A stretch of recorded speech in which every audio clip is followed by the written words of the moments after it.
मला असं वाटतं की आता जे काय चाललेलं आहे, एक एक एक एक गोष्टी आधी बोलून मग केल्या जातात. आता मध्ये हर्षवर्धन पाटील जे पहिले तुमच्याकडे होते, त्यांना झोप लागत नव्हती, मग झोपेचं औषध घेतलं, तिकडे जाऊन झोपायला लागले. हा अनुभव त्यांनी कानात नाही सांगितलेला आहे, एका सभेत सांगितलेला आहे की, आणि त्यांचं मी पण सांगितलेलं की ते कधी कधी टीव्ही लावल्यावरती ते जाहिरात येतात, पहिले मुझे नींद नहीं आती थी. तर असं काय तुमच्याकडे झोपेचं औषध आहे मला कळत नाही. आणि मागे एकदा गडकरी बोलले होते, म्हणजे आता मला खरं सांगा, आम्ही इकडे सगळे बसलेले भ्रष्टाचारी आहोत, आम्ही सगळी दाऊदची माणसं आहोत, पण तुमचा सकाळचा सत्तेचा प्रयोग यशस्वी झाला असता तर नवाब मलिक आणि अनिल देशमुख तुमच्या मांडीला मांडी लावून बसले असते की नाही? आम्ही जर का तुमचा गळ्यात पट्टा मानला असता तर जे काही तुम्ही आमच्या कुटुंबांची बदनामी करता ही अत्यंत नीच, निंदनीय आणि अत्यंत विकृत अशी गोष्ट आहे की एकमेकाच्या कुटुंबाची विकृत बदनामी करणं. अरे सर, मर्द असेल तर मर्दासारखं ये अंगावर, बघतो तू आहे आणि मी आहे. पण तुमच्या सत्तेचा दुरुपयोग करून, तुम्ही त्या संस्थांचा दुरुपयोग करून, म्हणजे महाभारतामध्ये शिखंडीचा उल्लेख आहे, तो शिखंडी कोण होता मी सांगण्याची गरज नाही, लढण्याची ताकद नाही, मग शिखंडीला मध्ये टाकलं. आता कळतच नाही शिखंडी कोण आहे आणि मर्द कोण आहे, कोण कोणाच्या आडून लढतोय. याला मर्दपणा नाही म्हणत, नामर्दपणा म्हणतात. हिंमत असेल तर समोरासमोर या आणि लढा. हे यंत्रणा वापरायच्या, घराघरातल्या कुटुंबियांना बदनाम करायचं, धाडी टाकायच्या, हे काय? आणि मागे नितीन गडकरी बोलले होते की आमच्याकडे वाल्याचा वाल्मिकी होतो, वाल्याचा वाल्मिकी होतो. मग जसं ईडीचं काम ते मनी लॉन्ड्रिंग असतं, तसं तुमच्याकडे काही ह्युमन लॉन्ड्रिंगचं काम आहे का? की बरबटलेला माणूस घ्यायचा, त्याला म्हैसूर सँडल सोप लावायचा आणि छान अत्तर बित्तर लावून झाला बघा कसा सुंदर. हे ह्युमन लॉन्ड्रिंग तुम्ही सुरू केलेलं आहे का? ह्या सगळ्या गोष्टी आहेत ना. आता एकच मला जे सांगायचंय की आता हे सगळं झालं, ह्युमन लॉन्ड्रिंग झालं, हे सगळे जे काही होतंय हे असं समजू नका की कोण बघत नाहीये, कोणाच्या लक्षात येत नाहीये. कारण जसं आपल्या पोरांचे चाळे थेर बघू न शकणारा त्यांचा पिता आंधळा धृतराष्ट्र होता, तसा हा धृतराष्ट्र नाही, हा छत्रपतींचा लढणारा महाराष्ट्र आहे. हा महाराष्ट्र आहे, हा महाराष्ट्र आहे. आणि ह्या अशा वाटेला जाऊ नका, यातनं कोणाचंच काही होणार नाहीये, कोणाचंच भलं होणार नाहीये. आणि म्हणून मला असं वाटतं की हे सगळे जे काही चाललंय ना, हे आता मी घाबरलं म्हणून नाही सांगत आहे, त्याच्यावरती सुद्धा पुढे बोलणार आहे. पण यातनं काहीच होणार नाही. लोकांना आपण काय देणार आहोत, ही संधी आहे. अनेकांची स्वप्न इथे येण्याची असतात, ती संधी प्राप्त त्यांना होत नाहीये. आपल्याला संधी मिळालेली आहे.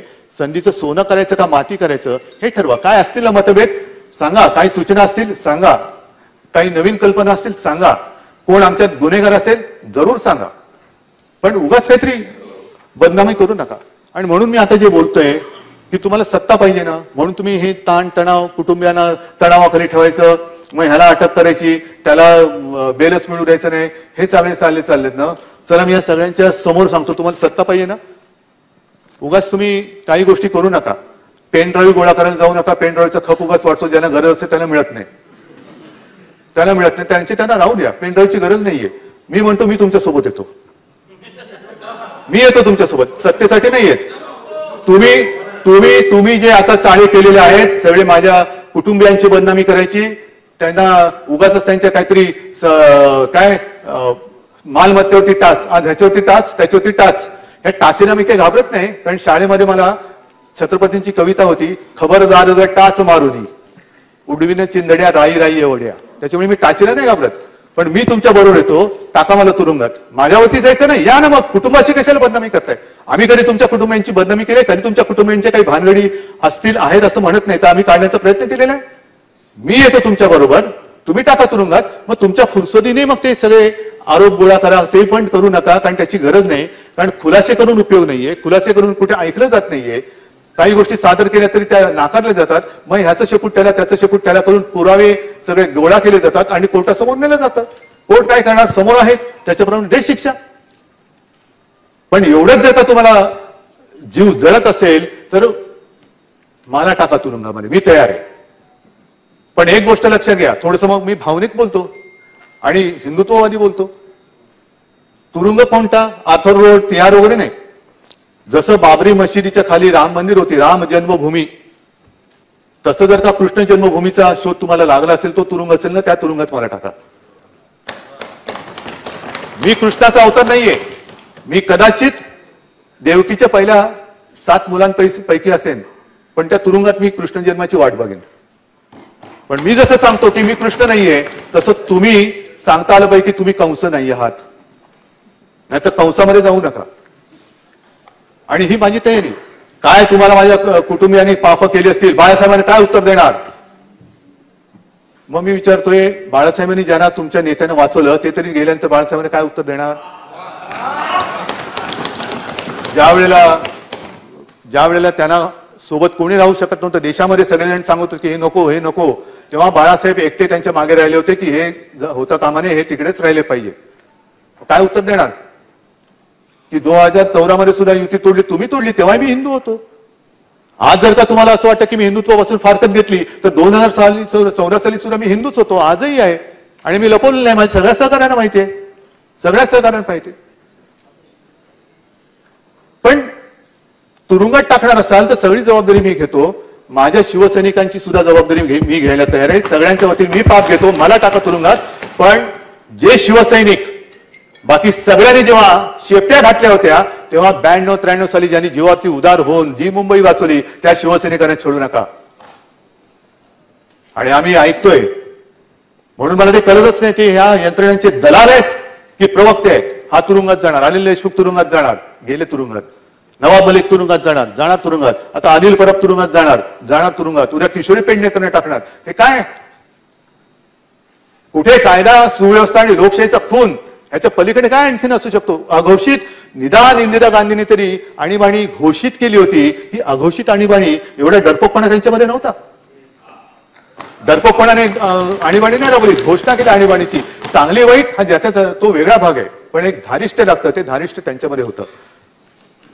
आणि आज सुद्धा अनिल परब इकडे बसलेले आहेत. मी सगळ्यांना सांगतो की 92-93 साली पोलिसांनी आणि मिलिटरीच्या लष्करांनी हिंदूंना वाचवण्यासाठी जेव्हा अनिल परब गेले, तेव्हा भर रस्त्यात त्यानं गुरासारखं मारलेलं.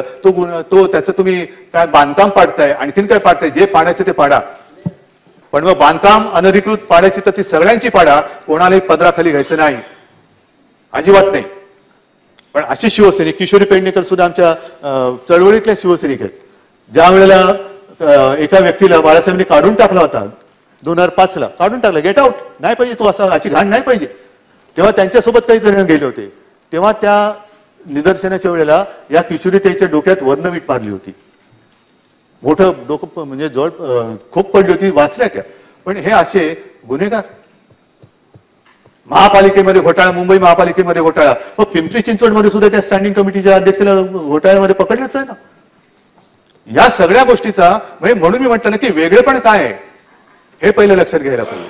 आणि म्हणून मी शेवटी एकच म्हणेन की आपण ही कविता केवळ तुमच्यासाठी नाही, माझ्यासाठी नाही. ही कविता काल तुम्ही म्हटलात ती वेगळी होती. मी बहिणाबाई चौधरींची कविता आहे आणि ती आपल्याला सगळ्यांनी लक्षात घेण्यासारखी कविता आहे. माणूस माणूस मतलबी रे माणसा, तुले फार हवं तुझी हाकाकेला आशा. आता गुलाबराव, तुम्ही याचं भाषांतर मराठीत करून सांगा, कोणत्या भागातले असतील, दादा तुम्हाला पण असेल.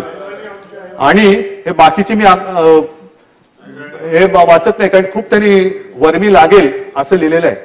म्हणजे पुढचं जे आहे, मानसा मानसा तुझी नियत बेकार, तुझ्याहून बरं गोठ्यातलं जनावर. हे अशा सगळ्या गोष्टी आहे. आणि शेवट जो आहे तो फार महत्वाचा, जो तुम्ही आम्ही सगळ्यांनी लक्षात ठेवला पाहिजे. मानसा मानसा कधी होशीन माणूस, लोभासाठी, लोभ सगळ्यांनाच असतो, पण लोभासाठी झाला मानसाचा रे कानूस. आणि ही जर का आपल्या संतांची, या कवित्रींची शिकवण जर का आपण लक्षात ठेवली आणि तसं जर का वागलो, तर मला असं वाटतं जे राज्यपालांच्या अभिभाषणाच्या वेळेला झालं, जे आता जे राज्यामध्ये चालू आहे की एकमेकाची चिखलतोड करायची. आणि मला प्रसिद्धी माध्यमांना म्हणून सांगायचे, बातम्या दाखवा, जरूर दाखवा, पण कोणाचं तरी आयुष्य उद्ध्वस्त होईल अशा प्रकारे जी एक बदनामी केली जाते तिला तरी निदान आपण साथ सोबत देऊ नका. आयुष्य उद्ध्वस्त होतात आणि कालांतराने कळतं आणि ह्याच्यामध्ये काही नव्हतंच. तर ही एक माणुसकी, आपण सत्ताधारी असू विरोधी असू पण या देशाचे एक नागरिक आहोत, एवढीच तसे वागा, एवढीच माझी एक विनंती आहे. धन्यवाद. जय हिंद, जय महाराष्ट्र.